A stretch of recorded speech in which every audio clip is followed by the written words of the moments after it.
How's it, Fred? Good, Um, man. thanks for agreeing. I know you're busy. You're just telling me now how how technologied out you are and zoomed out. So thanks. I appreciate the time and I appreciate the you being here. You're more than welcome. Anytime for you, Lee. I'm a big fan of your work, dude. So all good, anytime. I think to your point, I think we're all a little bit technologied out. I was just saying, if I have one more Zoom meeting, I'll take my laptop and my iPad and my flipping like every single device with an Apple logo on it and fling it out into the garden because I'm done with technology. You know what I mean? Like it's the weirdest thing. We're forced into lockdown, but we have just up leveled on this digital, transmission, and it's proving to be, I think, quite more challenging than what a lot of people thought.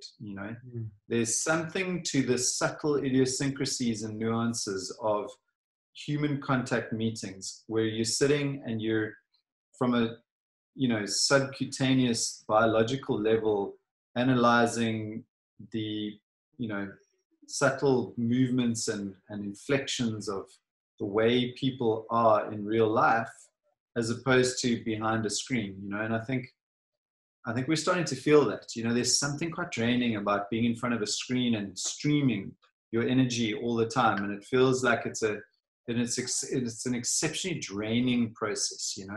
So I think people need to watch out for it. It's going to creep up on a lot of the hustlers at the moment, and I think that's a key point that we can talk about, is the fact that there seems to be this movement towards just this hustle that I think everybody's leaning into because they feel like they have to be part of the solution, and they've got to come up with something quickly.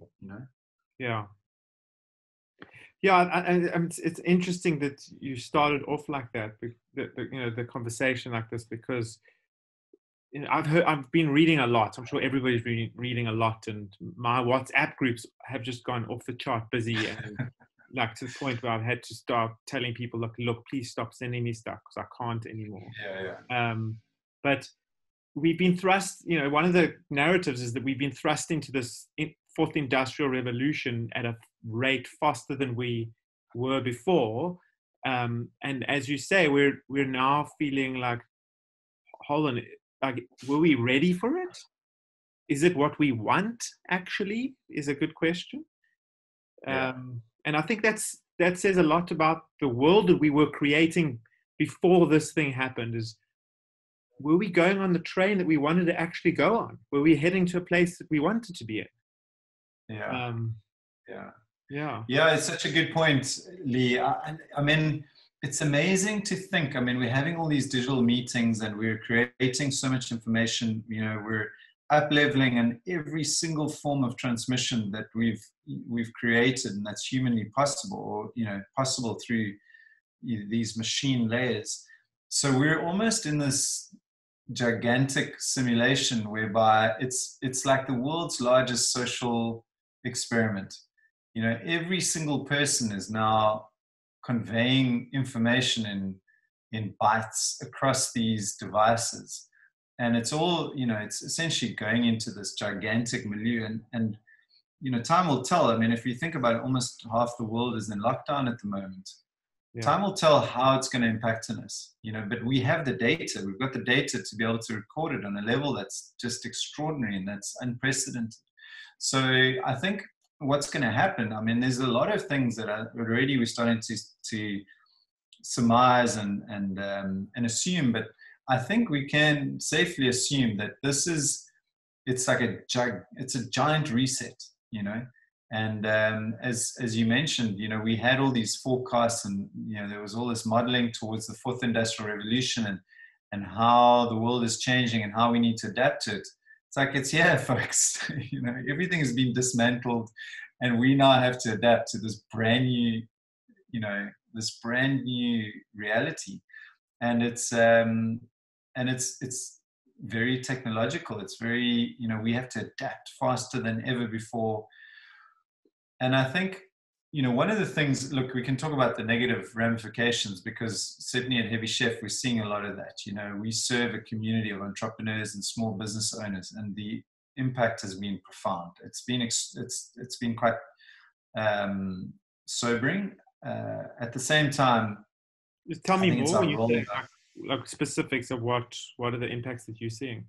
So I'll get to that, but I think just on a you know, in the vein of the reset, I do think that we're going to see as a you know, as a response to this, probably one of the most profound outputs of creative energy, where, you know, storytelling and creativity and you know, music and art and just new styles of communicating and ways of articulating. And you're already starting to see it through all the different media, like obviously, you know, TikTok and you know, the very base level social media channels. But I think also, if you look at what people are doing, they're sitting at home and they're learning things, they're learning craft, they're writing again, they're starting to get this transmission of, like, you know, creative energy from their brain through their arm into their hand and on this pen and onto paper, which is something that you don't normally do, or a lot of people don't normally do, but intend to do. And I believe that the outcome of that will be positive. There'll be a lot of innovation. There'll be a lot of artistic endeavor. I think there'll be a lot of storytelling, and there'll be a lot of reframing of this, which I've already started to see. And I want to, you know, I really want to encourage that, because I believe that creativity, if you look at what Heavy Chef is, and we spoke about this before, you and me, Lee, Heavy Chef, you know, looks at the pillars of, you know, of being an entrepreneur as technology, leadership, and creativity. And creativity is very intentional, because I believe it's, you know, you're in this fourth industrial revolution, as you mentioned. We need to be creative. We need to think innovatively around solutions in order to kind of bubble to the surface and be able to provide solutions and articulate messages in a way that that rises above the noise, you know. So I'm encouraged by the prospect of that, but at the same time, worried about the impact of the business interruption that we're seeing. You know, and I've been having a lot of conversations with business owners within the Heavy Chef community, and you know, hearing people's stories is fairly it's fairly heart-wrenching to see, you know, stories like a guy that I've become very close to in the Heavy Chef community, whose life's dream was to create a, you know, beer works. And he started it a few months ago. He took out a lease, he, you know, with all his money that he could muster, put into this this lifelong passion of his, created his own beer brand, and he had to close it down, you know. You know, I think, I mean, that's one of many, many stories. Another outlet in Khayelitsha was saying, you know, we're talking about 6 months of slowdown, but what about the next 6 days? You know, I rely on tourism into the community in order for me to live from week to week. And that's been taken away from me, you know. I went with a group of entrepreneurs and leaders about 3 weeks ago through Lange, and all the you know, the craftsmen and the traders and the little shops, they rely heavily on tourism to make money, to keep their business afloat, but also to feed themselves.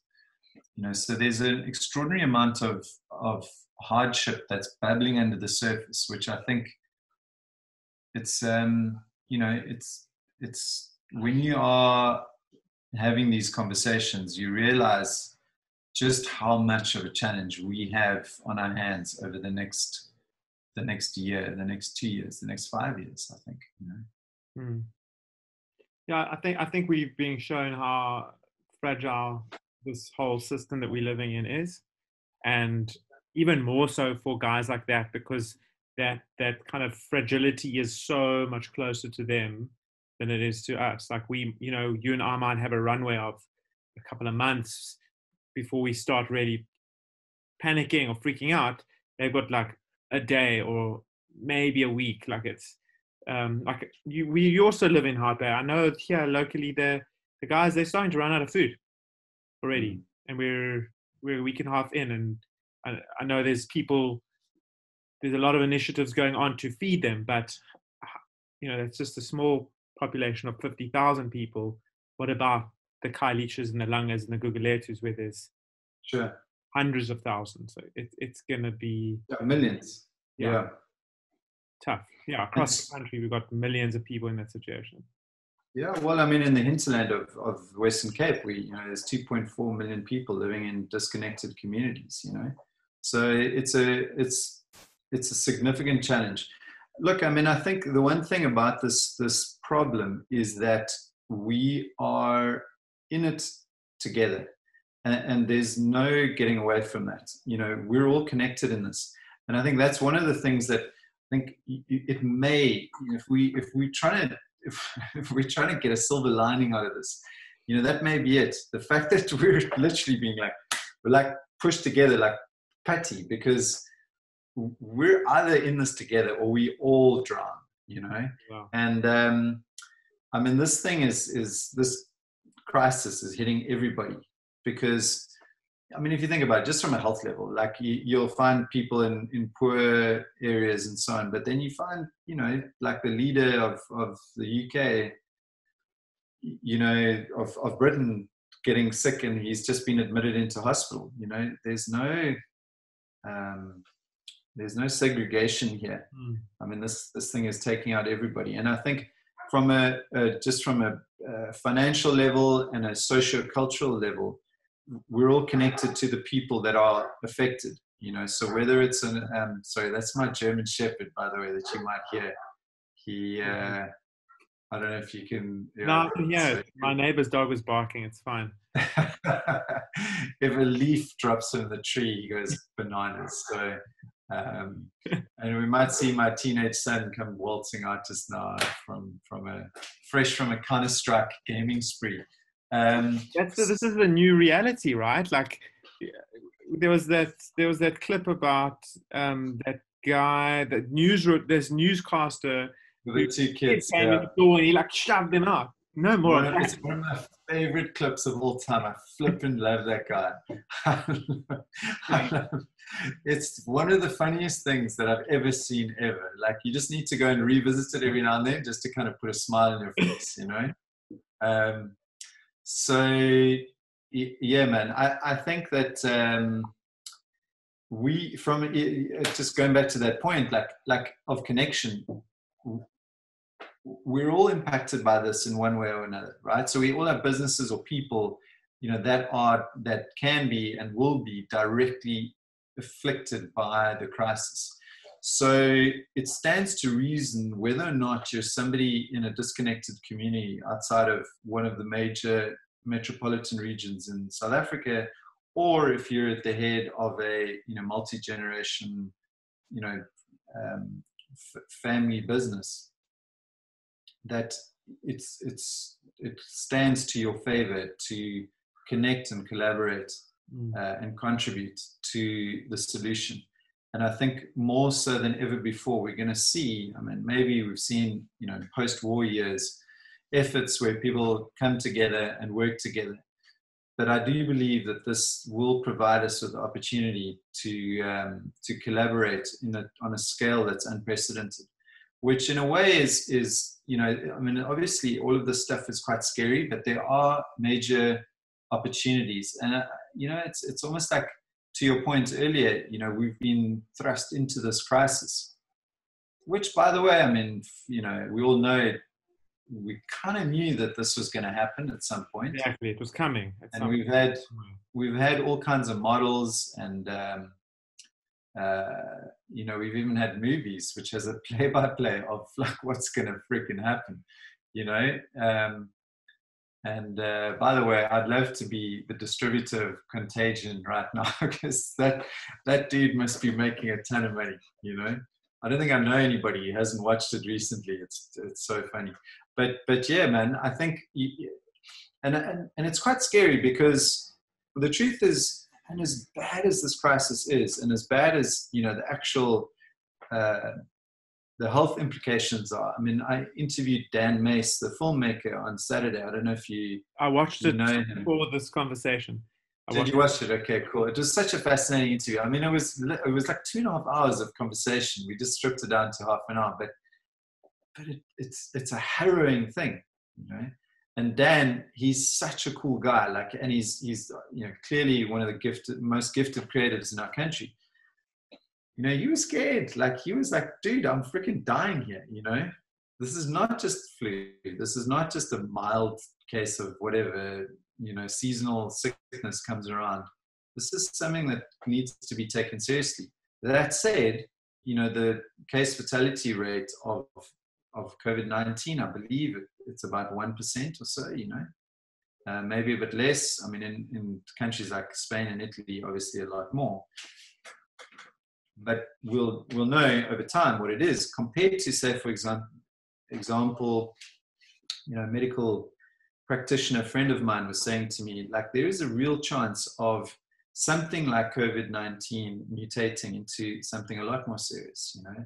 And like, you see things like bird flu and Ebola with, like, you know, 50% plus case fatality rate, you know, going airborne, which is, it's not just science fiction movies. It's not, you know, it's not just storytelling. That's a real possibility.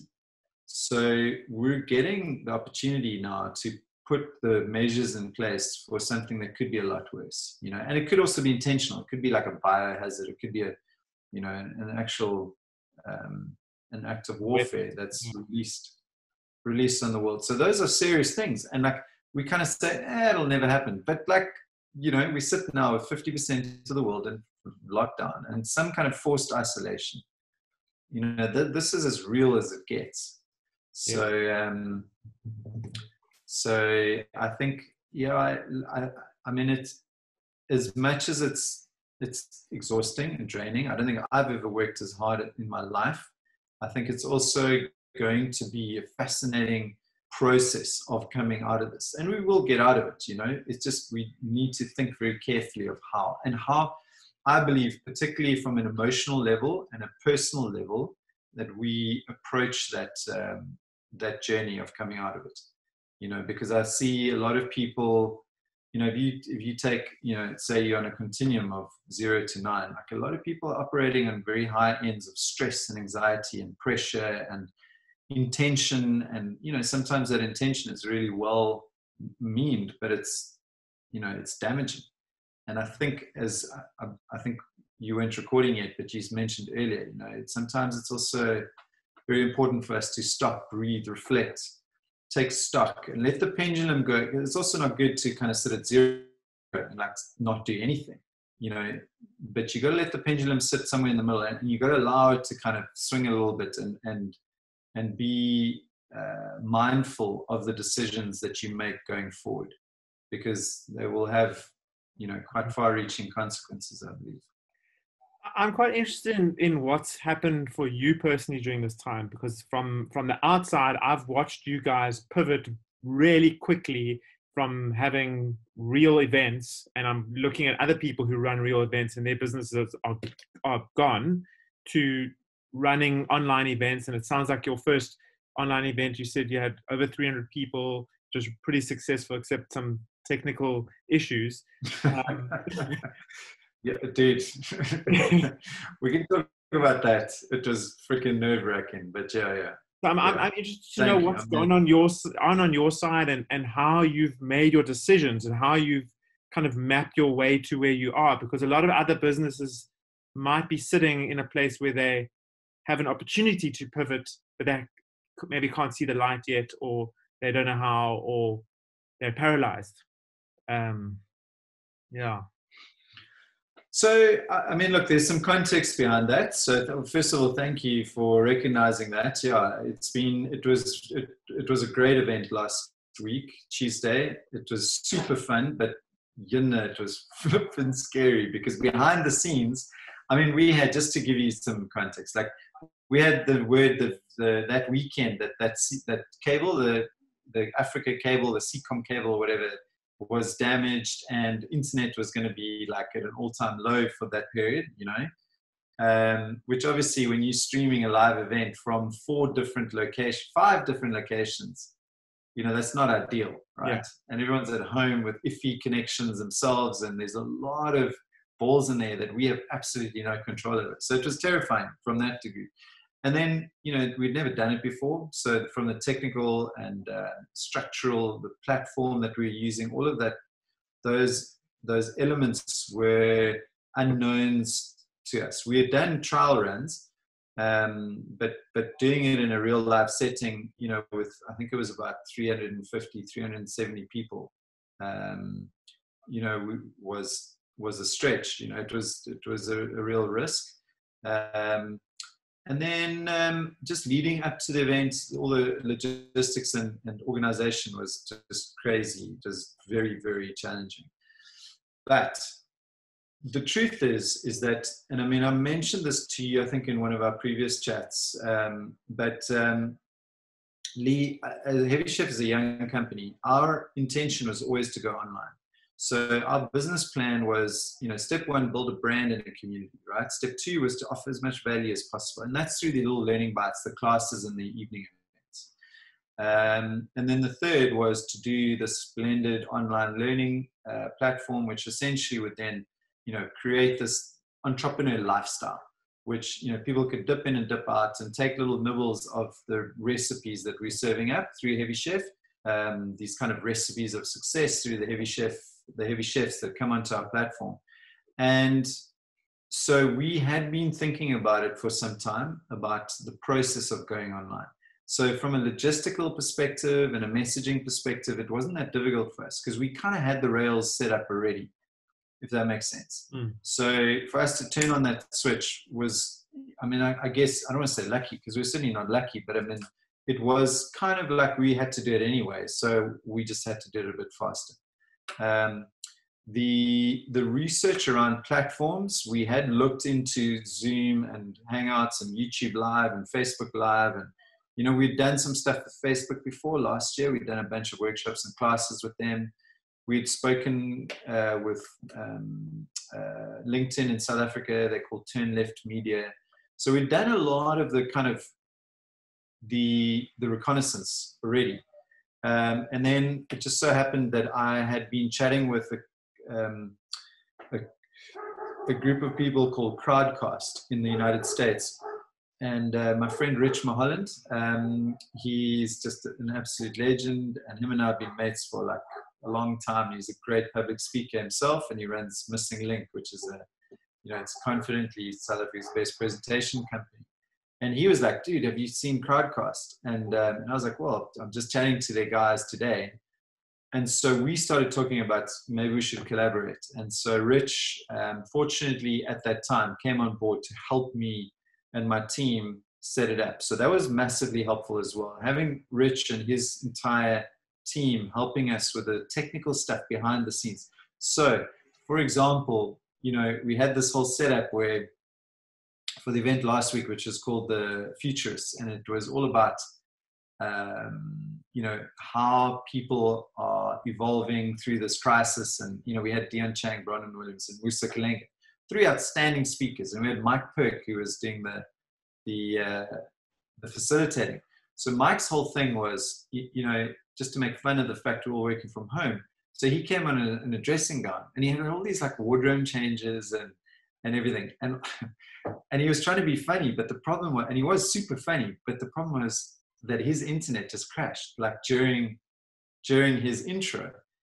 And it was just, you know, it could not have started any worse. So we had all these people who were like, and the thing about Crowdcast, which is kind of awesome, is that on the one side of the screen, you have this stream of comments. Like people are like tapping away. It's kind of like in the old days when you had those Twitter fountains or Twitter walls, you know? And so you had all these people contributing and chatting with each other. And then they were like, oh, this is so lame. And like it gets down. And so you're seeing this airplane just crash and burn like in front of you. And I was literally sitting here in my lounge, like in front of this computer, going like, oh, I just want to, you know, drink or something. And so it was tough. But then the amazing thing was we had Rich and his team behind the scenes, and they just picked up the slack.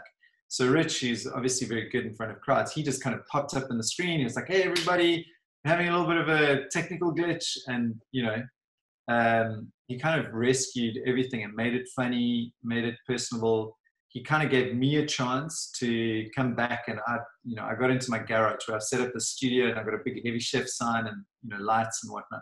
So I went there and I kind of got out of my pajamas, got back in front of the camera, and I had to take over from Mike as MC, you know, like off the cuff. And it was fine, you know, it was good fun and it was great, but it was like a sweat, and there were lots of learnings. And so it's not as easy as just kind of going on Zoom and just running an event, you know, particularly if you want to add proper value. So it's interesting, you know. But I guess just to finish off with your question, you know, Lee, part of what Heavy Chef is aiming to do is to reach a much broader audience. And that means, you know, from our disconnected communities and, you know, the entrepreneurs that we serve across the country, and as well as in the sort of, you know, more affluent areas. But now what we're realizing is when we saw the comments on the side of the Crowdcast platform, a lot of those guys were not from South Africa at all. I mean, there were people from Belgium, there were people from Malaysia, there were people from, you know, from us, not Australia, from Austria. We had 2 people from the UK. We had people from, you know, throughout Africa. And that was extraordinary. That gives you an idea that all of a sudden you can open this thing up. And the last point on that is that it also makes it possible for us to regularly host our, you know, we have friends from, you know, Silicon Valley, leaders of some of the top companies, top startups. You know, we're having an event in 2 weeks' time with Professor Rob Liu, who started Harvard X. And he's responsible for adapting the Harvard curriculum and all the students to an online environment. And so he's going to talk about what that process is like. And so that's cool, because now, no problem. You know, we're just patching him in from Boston. And he's going to spend, you know, 20 minutes of his time just telling us about that process and how they're adapting and innovating. And what life's like in the US. So we now suddenly have no geographical boundaries, which is awesome.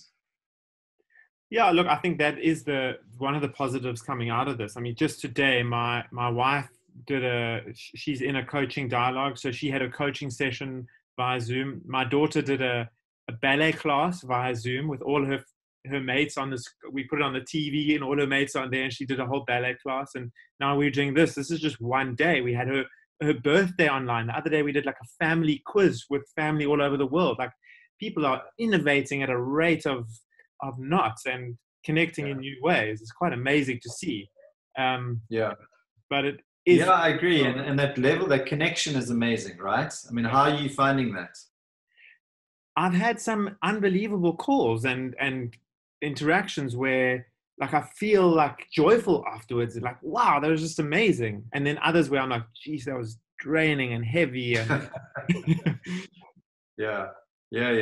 I mean, it's amazing, right? Like, so, I mean, this weekend I've got 5 like dates with friends that I haven't seen in ages, you know, exactly. People that I haven't connected with in a long time.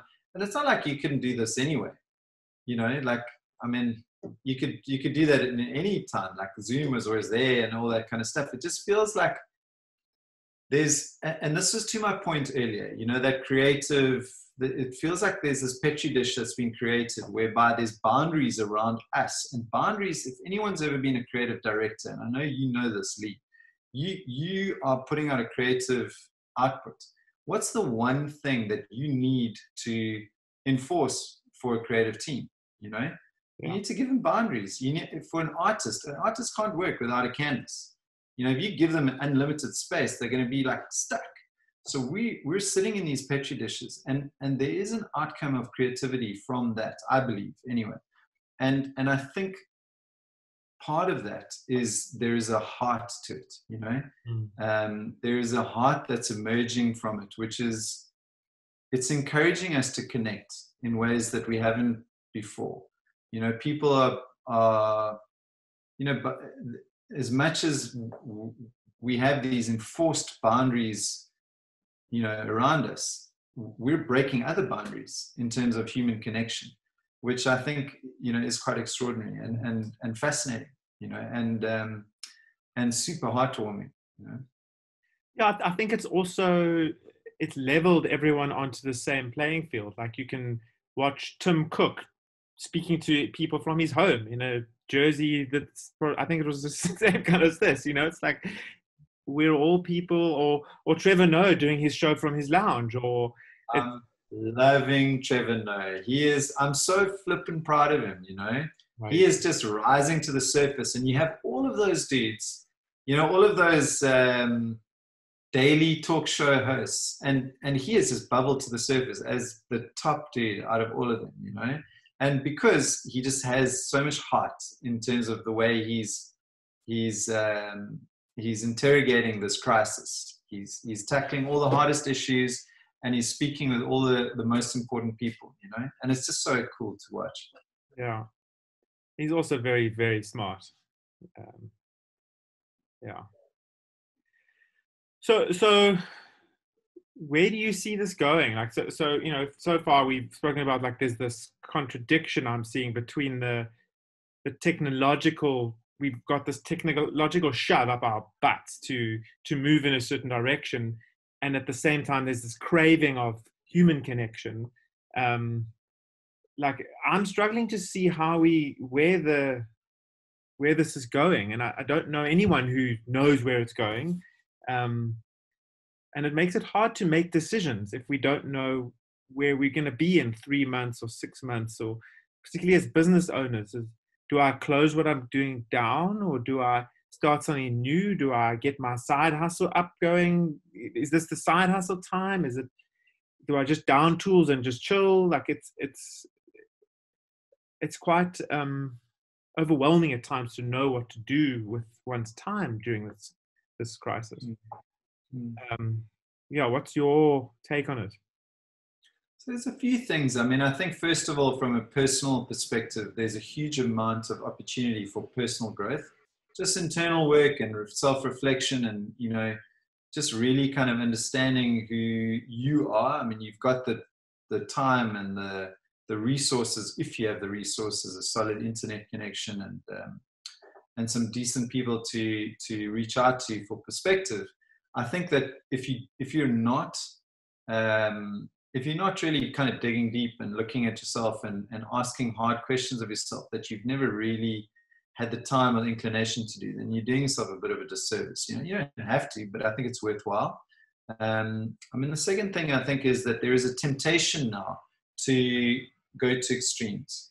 So you're seeing people who do just put down tools and do nothing, and they're just chilling because they're like, COVID-19, you know. It's like there's an excuse to do nothing. There's an excuse to kind of project those fears that you have internally, which, like, society would not really deem appropriate if it weren't for a global crisis. So if somebody's sitting and just, you know, chilling and not doing anything, you can kind of excuse that person and say, like, you know, there's a crisis on, so it's okay. The other extreme that people are doing is as we spoke about, like, they're just hustling as hard as they've ever done in their life before. So people are, from the confines of their own home, working like 100, 110-hour weeks, doing everything that they can do to save their businesses, save their enterprises, and, you know, and save their income, or to take advantage. You know, if somebody says to me, never waste a good crisis one more time, I'll throw my laptop at them, you know. But I mean, look, I get it, and that's all cool. but stop, breathe, reflect, be intentional about this time. This is a time for there is a conflation of head and heart that's required here, that introspection and self-work, meditation. You can kind of scoff at it, but it's true. It's important, particularly now that you are headstrong, going into a very uncertain time. So I believe that there is a mental health aspect to that, but it's also just a spiritual and heart aspect, that you've got to look deep within. And then start to spend intentional time just going through the hard questions of, what is it that I should be doing? Jung spoke about this thing of work as not work. It's not like Arbeit. It's not like, the Russian thing of, work over everything. It's the word is vocare, which means, vocation, right? Comes from the word vocare, which means calling. It means, what are you called to do? What is the thing that, and that, like only you know that. Like there's a question that's been asked of you in this tiny little eye blink of time that you're spending on this earth. And it's up to you to answer that question or not. You can also ignore it, but it. Like if you listen, you'll hear it. That calling, what is it that you're called to do? And I think that's an important opportunity that you could utilize this period of time for. And I think then moving forward, I believe once you've gone through that process, I think there's an opportunity to say no to a lot of things, as opposed to throwing so much spaghetti at the wall that it's just a big freaking mess, to rather just say no to a bunch of things that you don't feel that vocare, that stirring, that thing that actually makes your freaking heart sing. And it doesn't have to be that dramatic, it doesn't have to be angels and cherubs and whatnot, but it just could be like a quiet, still voice that says like, dude, this is kind of something that you should be doing. You've been thinking about it for so long, and maybe now is the time, And then you can start one step at a time.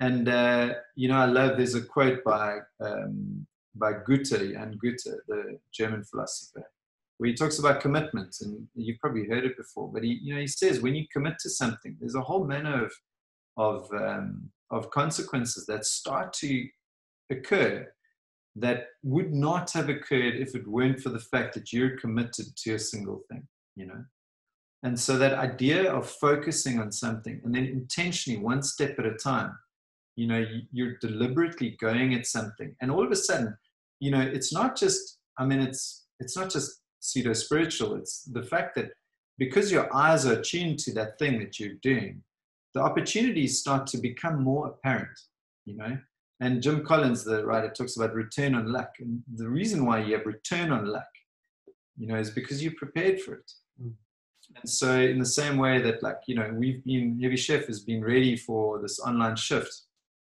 Like, we weren't entirely ready. It's still a freaking hack. But, we were more ready than maybe some people, So I think there's something in that idea of focus. If you ask about what's going to happen around the corner, I have absolutely no idea. But I do think that whatever it is, that you should try and be focused on something that you really do feel a stirring towards, a calling for, because, again, we live in Iblink. And so you may as well do it doing something worthwhile. And then a third thing, just to add to that, is that I think, whatever you do going forward, I think that there is value. There's almost like somebody was talking to me about this concept of ikigai. There is an opportunity also to be generous, to really contribute to the world at large. And I think as well with that we have that opportunity now Heavy Chef focuses very, very intentionally on social entrepreneurship. We We believe that doing good truly is good business, you know. So I do think that there's an element of that. We can contribute to the rebuilding, not just of our nation, but of this world, you know. And there's opportunity in that. It's not just a feel good thing, you know. There's real good business that can come out of it if you can contribute rather than take. Because I think a lot of people are doing, I mean, there's this frenetic, the two words that I referred to, and I spoke to a mutual friend of ours, you know, it's flow and frenetic.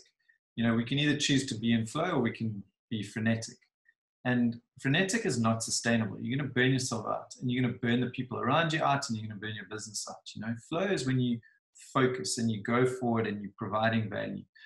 And I think with that value, it's the key word. You know, think of the value that you can give, and people will want to reciprocate, you know, either by money or by partnerships or collaboration or opening up doors. But if you can focus on that thing of value, then I think you're in a better space to tackle this new world, in my view, anyway. So yeah, there's a lot there. One of the things that came to mind when you were talking was the way I see it is that we were on like a track before this happened. We were heading towards extinction. Basically, we all knew that the world that we were and the way that we were living was not sustainable for ourselves, for society, and for the planet. And it needed something like this for us to pull the handbrake up and go, hold on, what are we doing here, and how can we move forward in a better way? And so I think that's the opportunity that you're speaking of as well, is in terms of giving value rather than taking, is how do we move forward in a way that, because I think I know within myself, there's aspects of what I was doing every day that I was unhappy with, and speaking to many people around me, a lot of people who just were living a life that they were not happy with, doing things that that wasn't in their ikigai center spot, or was their passion or their vocation.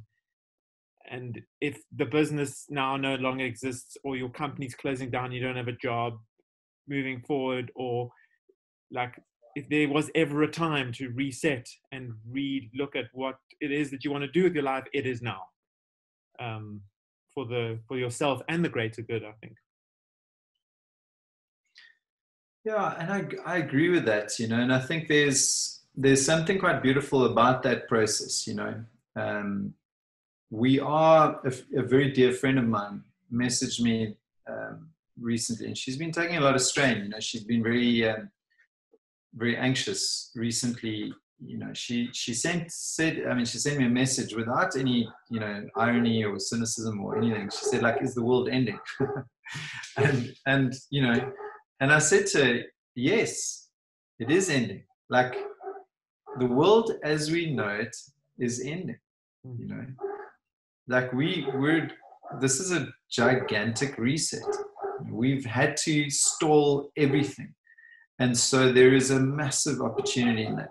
Make no mistake, like, it is a revolution, you know, it's not an evolution. Like, a revolution comes about when, you know, all the socio-cultural, you know, apparatus is upended. And that is going to happen now, because again, this is affecting all of us. So whether you're you're a Johan Rupert, or if you're a Johan October from like Mitchell's Plain or something, you know what I mean? Like everybody's in this together, and we're all connected with this crisis.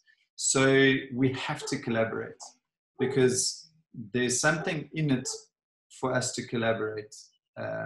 And there's a huge consequence if we don't. So the world is ending, and it's going to need a fresh lick of paint on the other side of this. But it is a revolution. So if you look historically in terms of revolutionary jargon, I think that, you know, I mean, not to be too extreme, because this is certainly not like, you know, the French Revolution or other revolutions which have been bloody. I mean, we're talking about something where I think, again, speaking to socio-cultural norms, if you look at what's happening on the ground, people's businesses are bleeding, people's livelihoods are bleeding, and so after an event of this magnitude, there's always going to be a period of fluctuation, of upheaval and unrest, and re-establishing what that apparatus will look like. And so again, it's imperative that we've got good intentions about these things, because it's our children's children that are going to feel the effects of it. And I believe that strongly. I mean, I without being too kind of dramatic about it, I think that we are going to see quite a lot of unrest from this, and because of the fact that people are in so much pain at the moment, And I mean, you mentioned it, like I have a beautiful home and a big garden and so on. So personally, I think it's impacting me very little, because I'm what they call an ambivert. So I don't need to kind of hang out with lots of people. I dig it, like I enjoy I get a lot of energy, but I kind of go in these preemptive strikes. I go in, get a fix of people, and then I return to like reading and chilling and hanging with my dogs and my kids and family and so on. But the reality is there's a lot of people who are not as fortunate across the world, and I think we have to be cognizant of the responsibility as a society to contribute, to collaborate, and to creatively look at ways that we can coordinate some kind of cohesive response to this. And I think, to add to that, I think it's going to require, and this was always, as you said earlier, this was always coming, whether it was this event or another event, particularly from us who are more privileged, and particularly in the society that we live in, we were always going to need to sacrifice something in order to move forward in a better way. Whether it be donating food every time you go shop so that the people in the townships can eat, or helping someone in some other way. I think sitting on the sides and watching it happen we don't have that luxury anymore. I agree. And also to be cognizant that, I mean, this will go away, we will get through this. But there's, if you look at through history, I mean, just take the idea of a, an airborne illness. The truth is that we've had many of these through history. There's been smaller outbreaks and there's been larger outbreaks. I saw an infographic of the outbreaks that have afflicted us over time. And you look at things like the freaking bubonic plague, and some of these things were terrifying, but it's not a matter of if, it's a matter of when something that is truly deadly starts to get airborne, like with a 60 to 80% case fatality rate, which will obliterate us. So we need to be ready for that. And I think there's a lot of smart people who are talking about that eventuality. When some guy who's sitting in some country and he already has an airborne flu that everyone's kind of used to, but then and it's quite a serious one, and that he then also gets afflicted with something akin to Ebola or whatever it may be, something with a very, very high case fatality rate, and there's a mutation of sorts that happens.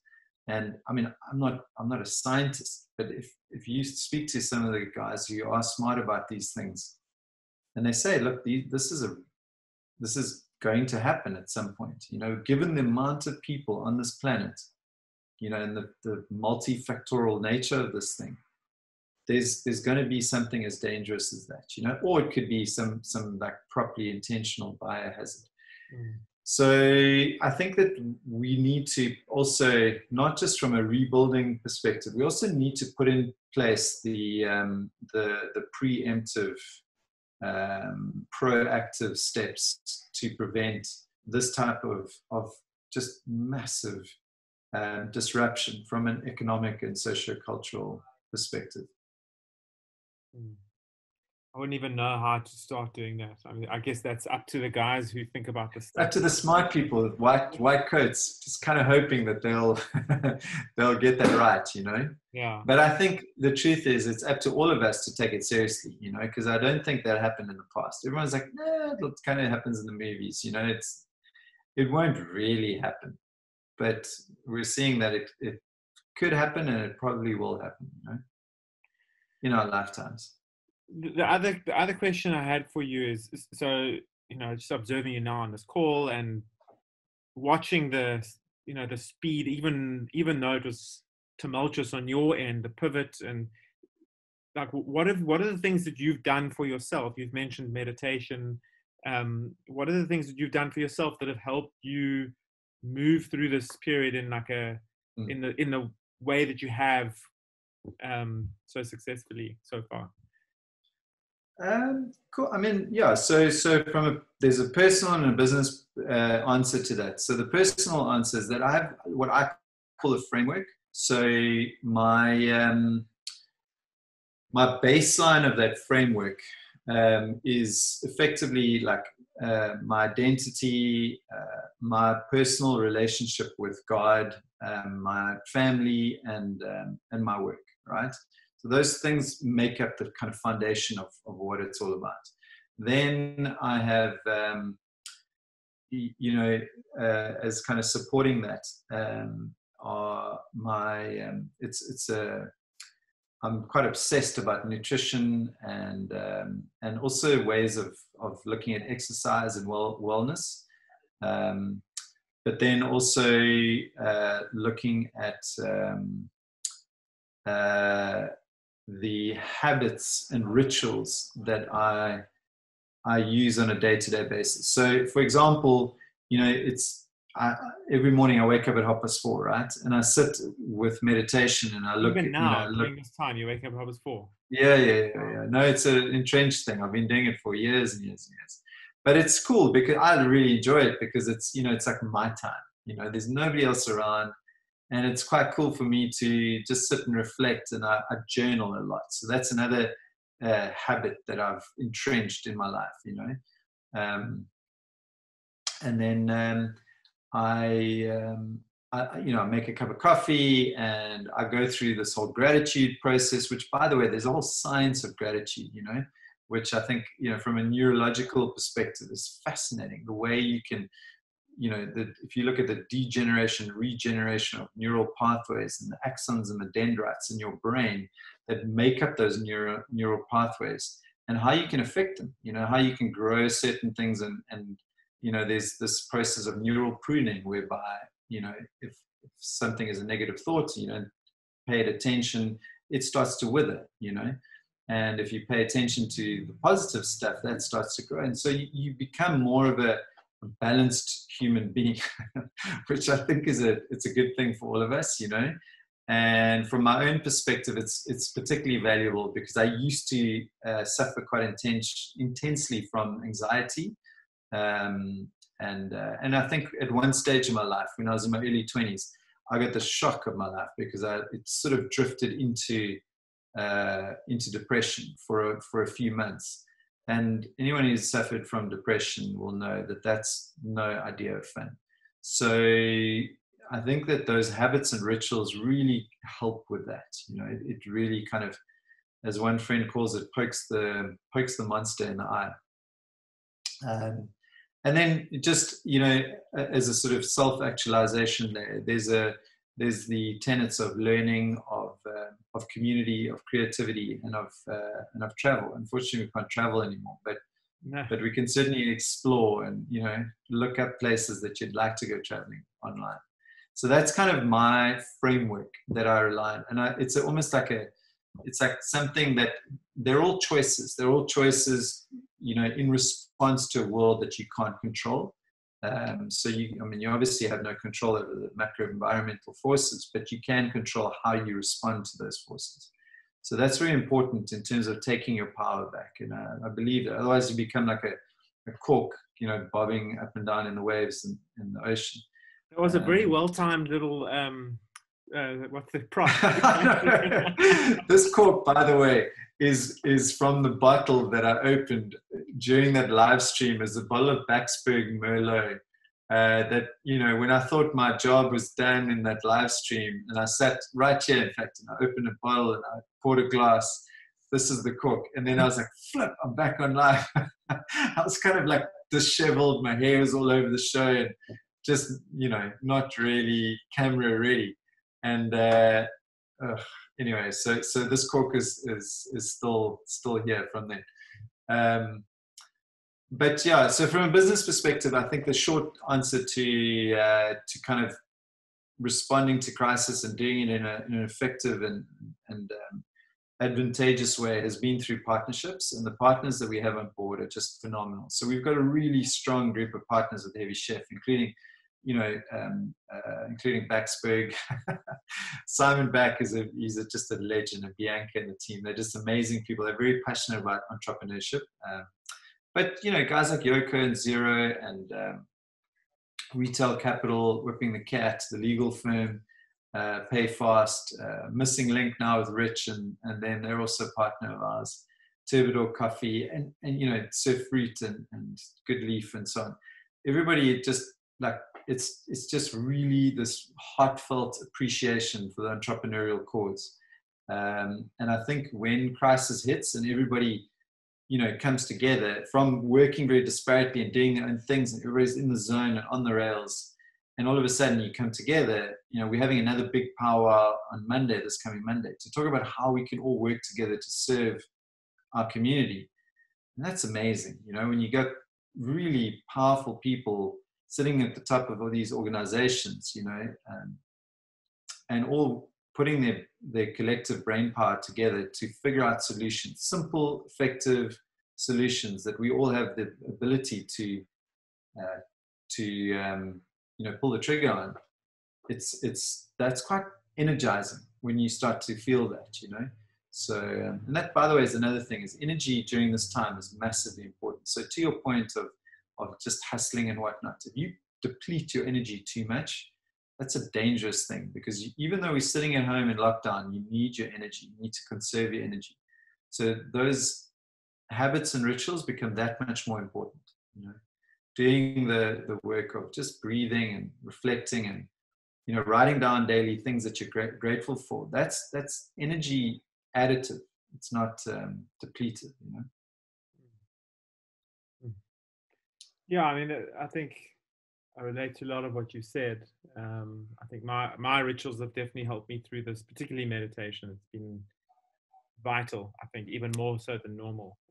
I also think there's so much going on under the surface that we don't know about because, or we're not conscious of yet, because we're all going through this unprecedented event, which we don't, and living in uncertainty to a whole new level. Like I know within myself, some days I don't even know how I'm feeling. Like I don't even know what's going on. And then I suddenly feel things. I might feel sad or upset or angry or whatever. And I don't even know where it's coming from. There's just so much going on. Many people have spoken about grief, you know, grief for the world that was, or grief for the future that was. And that makes sense. Yeah. Like emotionally, I think we're going through a lot. So it is a time for self-care, I think, at the end of the day. Yeah. And a part of self-care is self-analysis, you know, so you need to become aware of those feelings. So it's really good that you're asking those questions, like, what am I feeling? Why am I feeling this way? And to understand that it's okay. Like, you got to give yourself permission to feel anxious or to feel concerned, or to, you don't have to be the strongest person in the freaking room, because you know what, this is serious stuff, and there's lots of uncertainty and there's a lot of things that we don't know. So, you know, to be okay with that. You know, psychologists call it meta-analysis, where you zoom out and you look at things from a timeline perspective, you know, and you look at your own life and the things that were and the things that are and the things that could be. You know, all of a sudden you're not stuck in the weeds anymore, and there's power in that. You know, you can zoom out even further and look at it from a properly macro perspective, and you look at things like, you know, the different eras and seasons that we've had in our lifetime and in generations, with regards to, say, previous crises and the way that the world has responded. And you look at that every single freaking time, from like World War II to the Spanish flu to, even further back, we've always bounced back. So that meta-analysis is really important for us to understand that, there's a continuum here, and we're only at one data point on that continuum that we need to be aware of. That awareness is power. It brings your power back. But I think, to be frank, just the short answer to all of that is that the most important thing is habits and rituals for me. Getting into solid, healthy habits and rituals that enrich me. Like, even I've learned how to cook, and I've learned how to make really nice coffee, at home. And that's so cool, I have my record collection. I've got a vinyl record collection, which I've had since I was a teenager. And it's just so flippin' rad, just putting on like an old record, which I dig. And, or like in the middle of the day, just start moving your body, doing a bit of a shimmy, and, not sitting down all the time, which is a bit of a ritual of mine. So, I don't know. I think there's a lot of fun stuff you can do as well.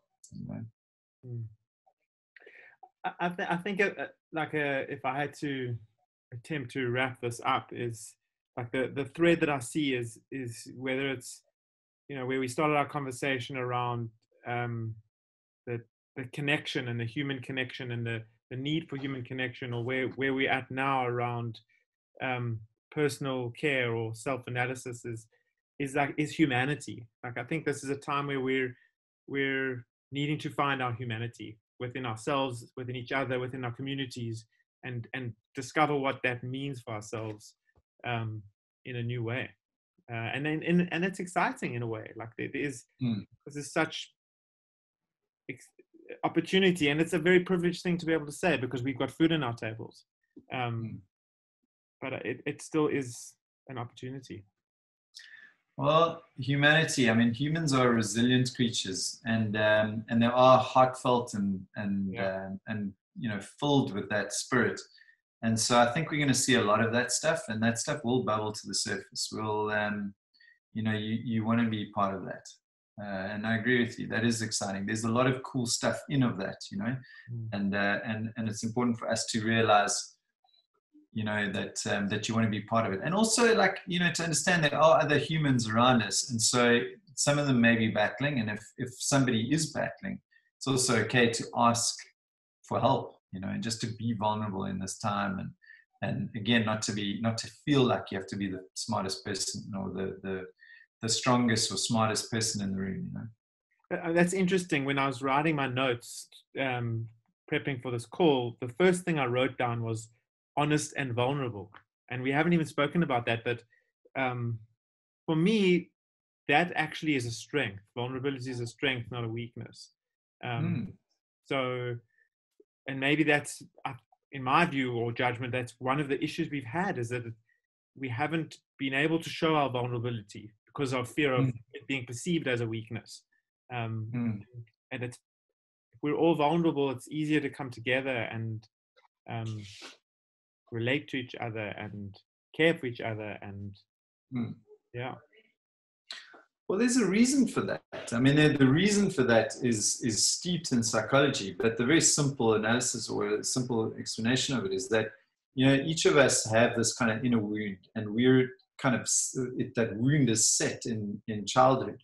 And so we, in order to overcome that wounded child, when it is, whatever that wound may be, it might be neglect from your parents, or it might be a form of trauma or abuse, or whatever it may be, it might be rejection, it might be abandonment, whatever that wound is, and or several wounds, you kind of stuck there because it's so traumatizing for somebody who's going through that growing process. Your brain is still growing.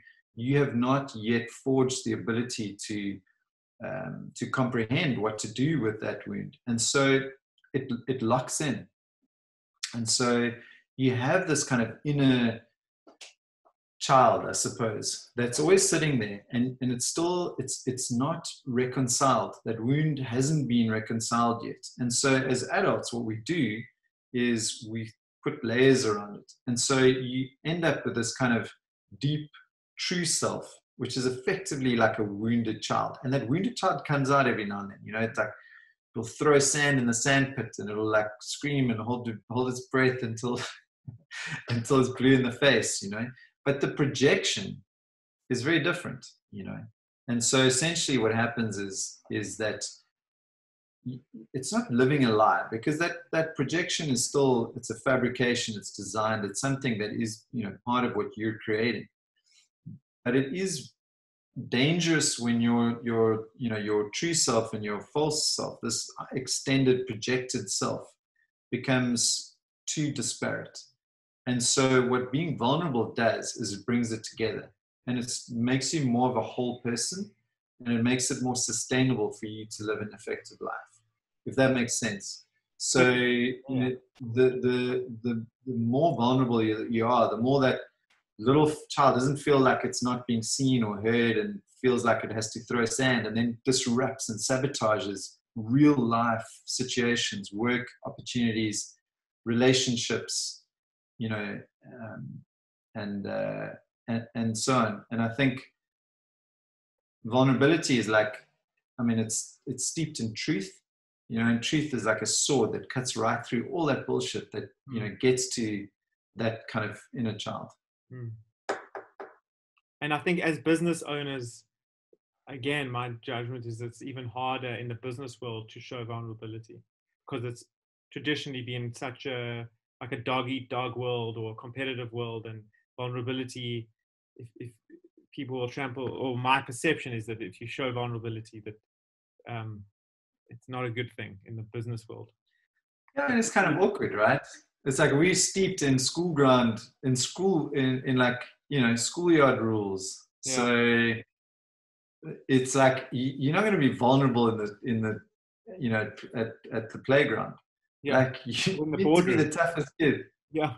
And so that's, if you think about it, we're all just big kids, and like it's kind of awkward if somebody's being all vulnerable in the boardroom. It's like, damn, you brought the weird guy. But the truth is, like if you think about it, and this is something I encourage everybody to try, is in your meetings that you have with your team, however small your team is, try and be a bit vulnerable first. So as a leader, try and say something that is a little bit revealing about something that might be difficult for you to reveal, if that makes sense. It could be like, damn guys, like I was really just feeling anxious this weekend, or like I feel like such an idiot about that thing that I said, or like I think I stuffed up the interview on Lee's podcast, or you know what I mean? Like you kind of reveal something that just shows that you're not like this freaking hardcore wizened, John Wayne character, that you're actually human, and you freaking you make mistakes, and see what it does to the rest of the meeting. See what it does to the approach from the other team members, and the way they engage with you, and how they open up about stuff. And then what that does to the effectiveness of that meeting, and the productivity through the week of, the outcomes of each of those various team members, and what their remits, their roles, their responsibilities are. Imagine how politicians behave like that. Well, interestingly, there's a great sub point in that, is that if you think about the way the world, and to your earlier point, we've kind of been creating this weird construct of a world. If you think about the leaders, they're like children, they like literally are like children in the playground. But that's kind of attractive, because it's like these big freaking narcissistic idiots are sitting at the top of the heap, and they're projecting so hard, but yet their inner child, because they're in the world stage, is being revealed, through all this inane, stupid, contradictory, narcissistic behavior. that You're not talking about the anyone crisis. specific, are you? I think we're talking about a few. I think we all know who we're talking about. You know, one sadly is battling in hospital at the moment. But the truth is, like, you know, I think this reset is bringing to the fore the real leaders, you know, and exposing those, because it's just a point in that true self, false self, you know, it's your job to bring it closer together, right? To through vulnerability and truth, to expose that inner child, bring that child up and nurture it. But the opposite of that is when the extreme gets too far. And all of a sudden, this little child is sitting so deep within, and you've got this strong projection of this alpha male, and you know, somebody who's got this above everything, is always right, and you cannot be defied, you know, and has a black and white view of the world. I mean, that is, it's one of the definitive diagnostic criteria of narcissistic personality disorder, you know. And so when a crisis like this hits, which is affecting everybody, not just your cronies, you know, but like everybody, then you're exposed. You know, the light is shone on you. And all of a sudden, the true leaders start to bubble up, and you start to see them, you know, much more clearly than when there's no crisis. And Cyril, I feel, is one of those leaders. Actually, he's risen to the occasion really well. I agree. Yeah, I'm very proud of what our president's done over this time. Well, if you think about it, we've had so much bad news over the past decade. You know, the other day, somebody forwarded to me on one of my WhatsApp groups an article by the BBC, which was a significant article about how the one country in the world that's really doing a great job is South Africa. You know, it's a freaking BBC writing this long diatribe about how well we've done it, and it's a model to the rest of the world. And I was like, we'll take that, you know, after a decade of just embarrassment, you know, to get some kind of applause from a mainstream media source is, in my mind, you know, a big deal. Yeah, well, I think we all need to call on those leaders within ourselves now as well, you know, and that's a good model to draw on to do whatever. I think it's another thing that I realize it's like we're at the place where we need to do whatever it takes, and that's the stance that he's taken, is we just do whatever it takes to move through this period. No worrying about profits or losses or whatever. Let's just do whatever it takes to get from where we are now to where we need to be. And he's done that well, I think. And we all need to do that. Well, in my mind, it goes back to the previous conversation. You know, it's that thing of one of those three things, the value. You know, look at where you can provide value and really focus on that. You know, be generous with that value, because that will not only make a difference, you know, and impact the world around you, but it will also make money, I believe. You know, you will be profitable over time with that service or offering where you're providing true value. So that's one of those kind of internal questions that you need to ask yourself, you know. And by the way, that Ikigai model is just, it's beautiful, you know. Yeah. It's kind of up-leveling of Jim Collins's three circles model, where it's like, if you're sitting at home right now, you should be asking, you know, a very simple question of like, you know, what I love doing, what am I really good at doing, what can I make money doing? And then, you know, the big kind of Ikigai thing would be, what would make an impact on the world? What value can I provide to the world? And where those four circles intersect, you know, look at focusing on that thing and providing that value. I'm actually going to, on the show notes page, I'm going to share that Ikigai, because I've referenced it a few places, and people who don't know it, it is a very powerful yet simple diagram. And it's a beautiful exercise to do, not once, but actually repeatedly over time in your life, to kind of go through that, fill those things out, and just be introspective, because it's such a it's one way of that meta-analysis and doing that meta-analysis on yourself. I feel like we could just keep going. I also know you're zoomed out. It's been such a great conversation. It's gone to places I didn't expect. Yeah, for sure. Yeah.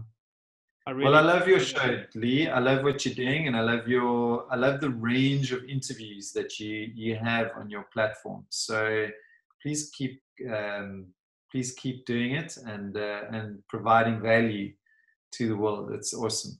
Thanks, man. I definitely will. Yeah, we'll connect soon.